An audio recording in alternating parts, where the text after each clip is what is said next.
Welcome to From Root to Crown with Rebbe Goebel, the podcast where we explore the depths of self-understanding and the mysteries of the universe. I'm Rebbe, your guide on this transformative journey. In today's episode, we'll be diving into our second Back to Basics episode, all about those basic questions that you have but feel too awkward to ask. Like, is this a dumb question kind of questions? We're going to get into them all here today. Hopefully, this will offer you some insights and tools to lead a more balanced, joyous life.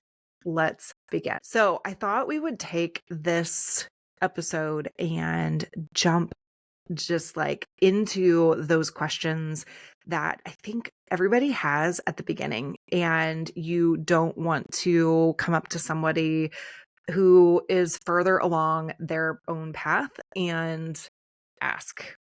So, the first one I have is, what is the difference between spirituality and religion? Especially if, as you are coming from religion into the world of spirituality, and maybe you landed on witch talk and think that the only option you have outside of religion is something that is more like witchcraft or something. There's a wide spectrum there. So, at its root, how I would define this is spirituality is about a personal connection with the divine. And whether you call that God, the universe, source, all of those things are somewhat interchangeable and synonymous for the divine spirit, right? So, spirituality is about having a personal connection with that. Religion is about having a structure and rules and a more rigid framework that you have to operate within. Can you be within a religion and still have spirituality? Absolutely. Can you be inside a religion and not actually have a personal relationship, a personal connection to the divine? Absolutely. Can you be spiritual outside of religion? Again, absolutely. So, especially when I talk about spirituality, it is an umbrella term that encompasses everything outside of some sort of structured religion. Spirituality is about energy work, it's about breath work, it's about having this connection with the divine. I hope that that helps you understand how people generally use these two words. Again, I'm speaking in pretty big generalities here. It's not going to be 100% accurate 100% of the time. You just can't be.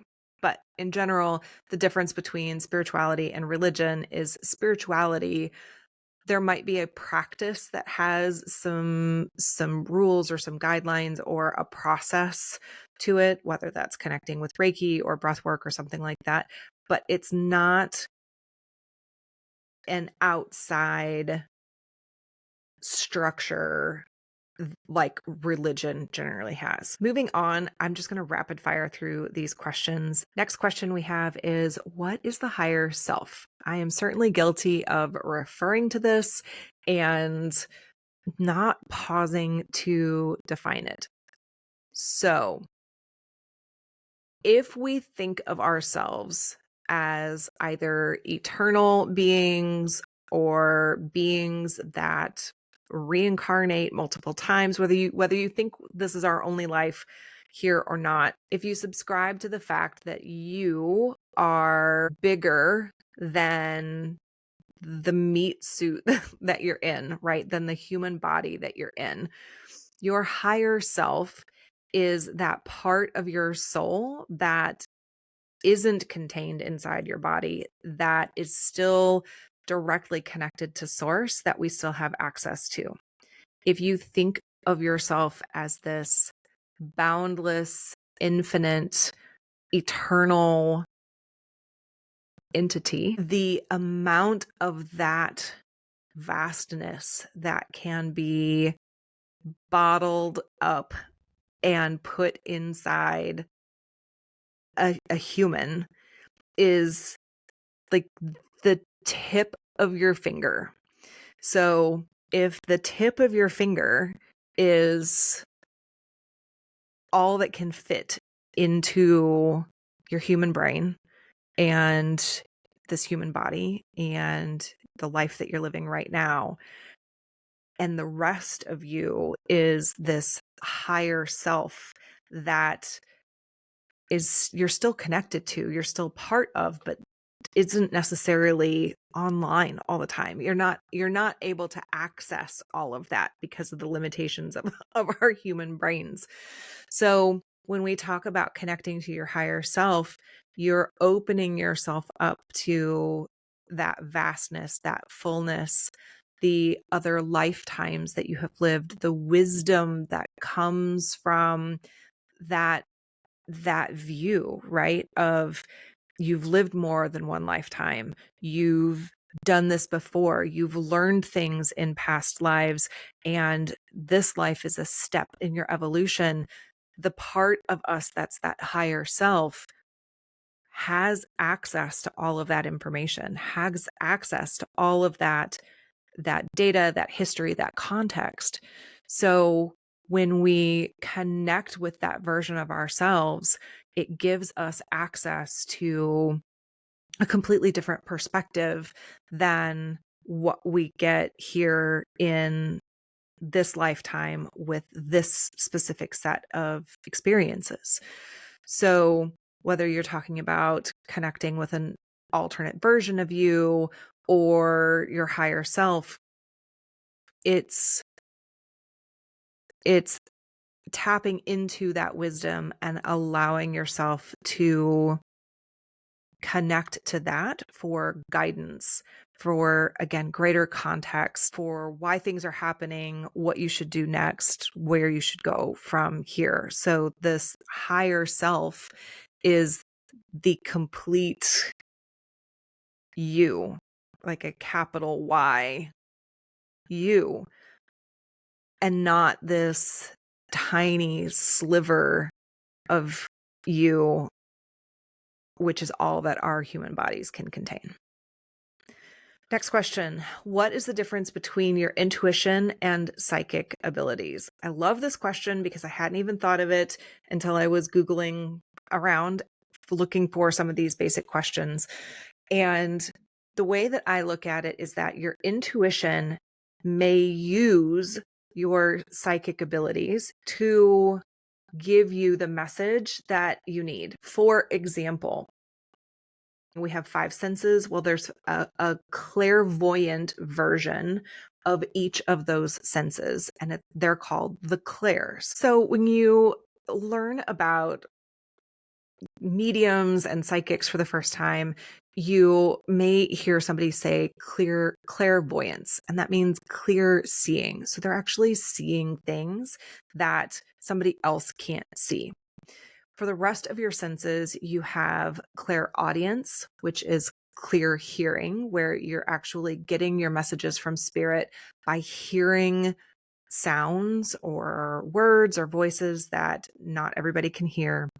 You can get clairsentience, which is a feeling. It's just like all of a sudden you're swamped with a feeling, and that's how you get your knowing. There's claircognizance, which is a clear knowing, like you just know something. Like I just know that there's going to be an accident up ahead, or I just know that there's going to be a green car around the corner, whatever it might be.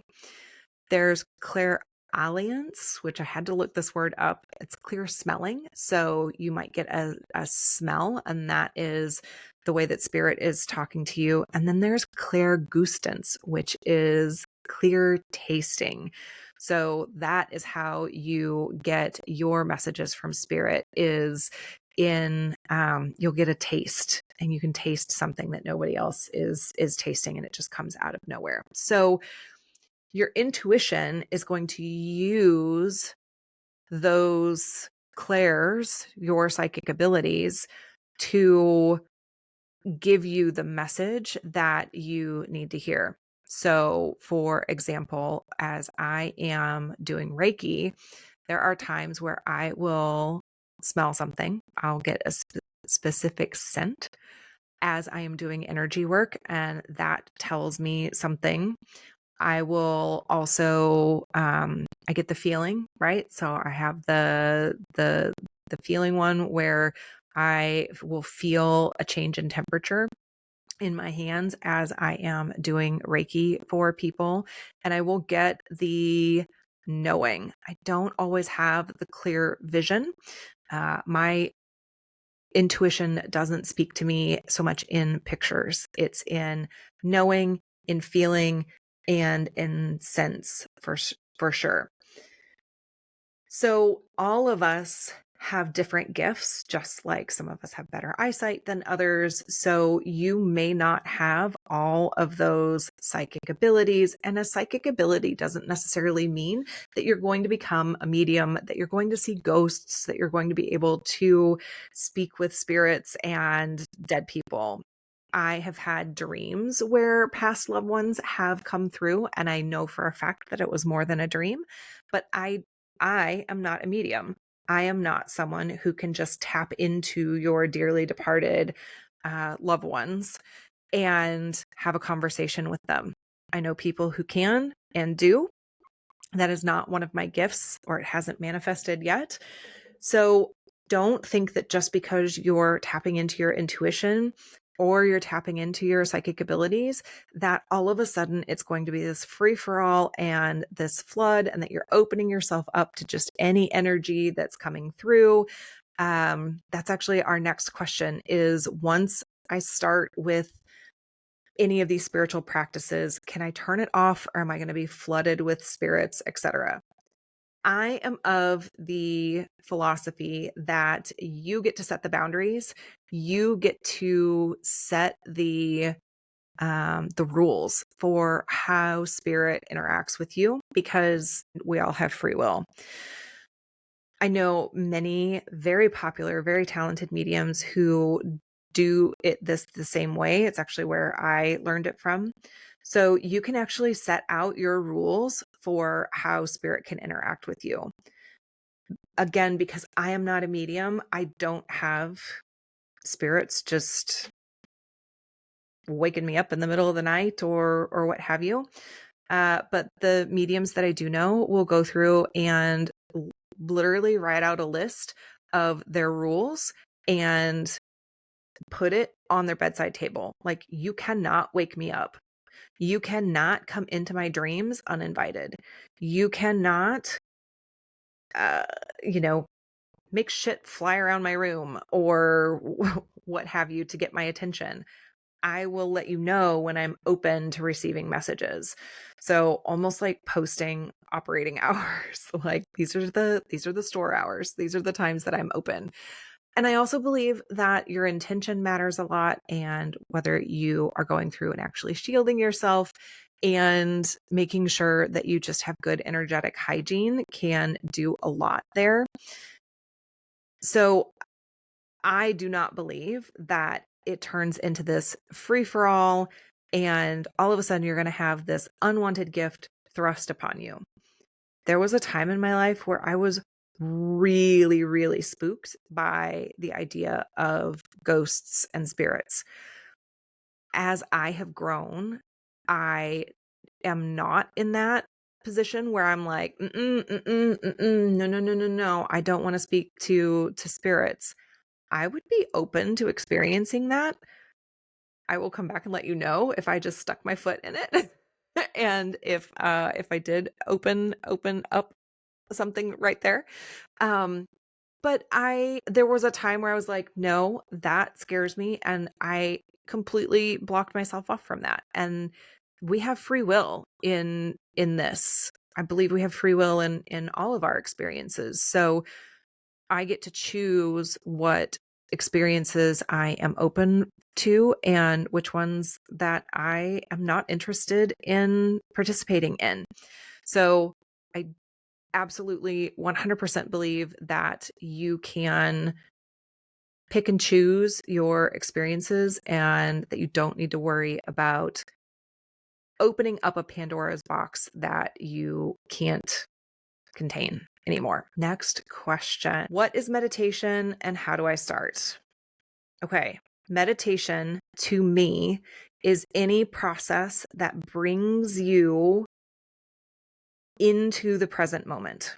So whether you call that mindfulness, whether you do a little bit of breath work, or you're repeating a mantra or whatever, something that allows you to still your mind to the point where you can receive messages from the divine.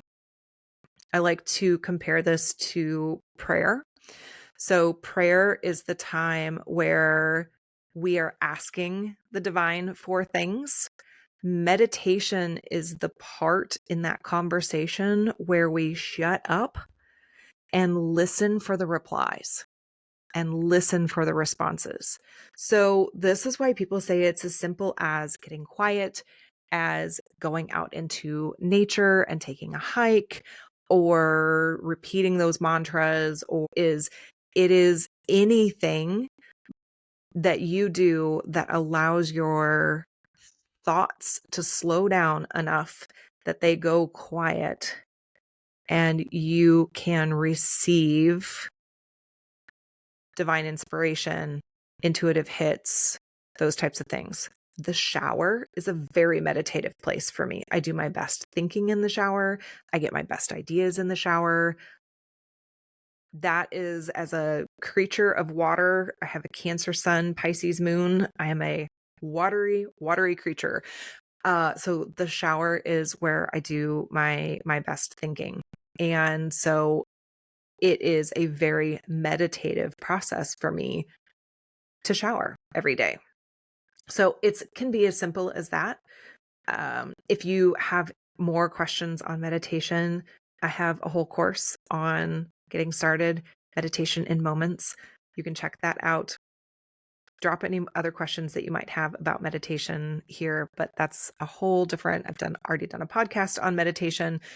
But in a nutshell, that's what it is it's the part in the whole prayer conversation where you are listening instead of asking for things from the divine. Next question on my list. Why do we all love crystals? Well, one, I would say they're just beautiful. They're absolutely beautiful. And the fact that Mother Earth could have made them all gray rocks and not created these amazing things, but like, why do we love diamonds? Why do we love emeralds and rubies and sapphires? Those are all crystals. Those all fall under that umbrella term of crystals in metaphysics. Just as a society, we've decided that some of them are prettier and worth more than other ones. So for me, crystals are a way to bring the mental internal work that we're doing into the physical realm. So when I teach my Crystals 101 workshop, I talk about how crystals are the physical representation of the intentions that you have for your life, for your space, for your day. For instance, if I know that I want to be protected from negative energy, I am going to put on smoky quartz. And one, that is what a smoky quartz does. It's an energetic vacuum. It sucks up the negativity from the environment. But even if I didn't believe that it actually does that, if it was a plastic paperclip, but I decided that every time I looked at this plastic paperclip that I clipped to my watch band here, that I was going to remember that I am not available for negative energy and I am going to not let it impact me, then that is the purpose. Like that has value of keeping me focused on my intentions. How many times have we said, I am not going to lose my mind with my kids today? And by the time breakfast is over, you've yelled at your kids, you've lost your patience. And even though they're just being small humans and doing normal small human stuff, you've lost your cool and you've yelled. So crystals to me are a way to keep that intention forefront in my mind so that it's a constant reminder, so that it's constantly there, and I will be much more likely to remember and stick with that intention, stay more closely aligned with who I want to be if I have physical reminders in my space of how I want my home to feel, how I want my day to go, and what I am personally working on. But a lot of people love crystals just because they're beautiful. They are actually very powerful. So, what is powering your phone and your laptop right now? Rare earth minerals and crystals. So, they absolutely have a vibration, an energy, and certain associations that have been proven over millennia for what they do and what they bring in. So that is why so many of us have an obsession with crystals and why we love crystals. Last couple of questions that I have here is, what is the difference between a spirit guide and a guardian angel? So for me, I don't work with guardian angels very much. It's just not part of my practice. For me, guardian angels tend to have a very specific purpose, and it's in its name of a guardian angel. So if I feel like I really need to double down on protection, I am going to call on a guardian angel. Now, a spirit guide is a divine being that comes into your life that you have a relationship with. You have the opportunity to have a relationship with to help you with a very specific thing. So I have different spirit guides for different parts of my life. I have a spirit guide that supports me as I do Reiki. He's my Reiki guide. I have another spirit guide that works with me on my business and is here to support my intentions of creating abundance and doing the things that need to be done for my business. I have a different spirit guide that is here to help with my healing, and that walks hand in hand with me as I have done the shadow work and the deep inner work that I needed to do to get to the point that I am now in my spiritual journey and in my healing process. So your spirit guides are not necessarily angels, and they can come into your time for just a season. They can be general, they can be specific. To me, a guardian angel, an angel is very different than a guide. There can be crossover.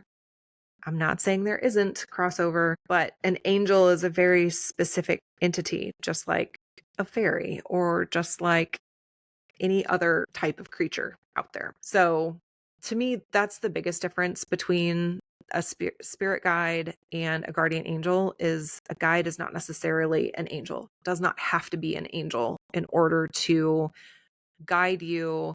And not everybody has the same spirit guides.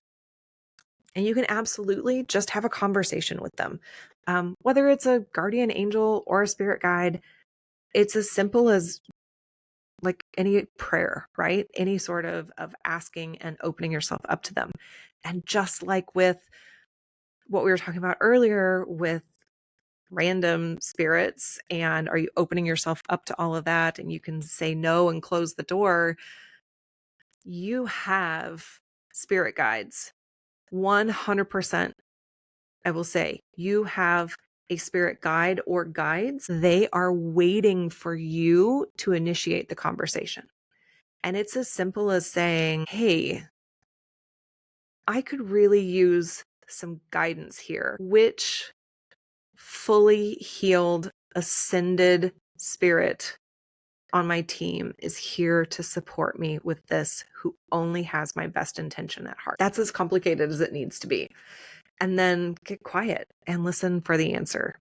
Ask them their name. Ask them what specifically they're here to help you with.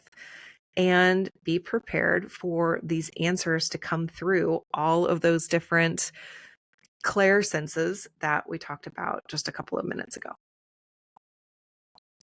Last question here in our rapid fire questions that make you feel too awkward to actually ask them. What the hell is grounding? What is grounding? Okay. Grounding is any sort of activity that pulls your energy from that spinning energy where your mind is 2 steps ahead in the future or ruminating in the past, and you're not here in this present moment. And so your energy is moving too fast. You're not focused on what is happening in this exact moment. When you ground your energy, you are allowing that excess energy to be released, and you are recentering yourself. You are dropping yourself back into the most essential part of yourself. There is also something very specific around putting your feet on the earth with the electrical charges between our bodies and the ground, not your carpet, not your tile, but that electrical charge that regrounds us.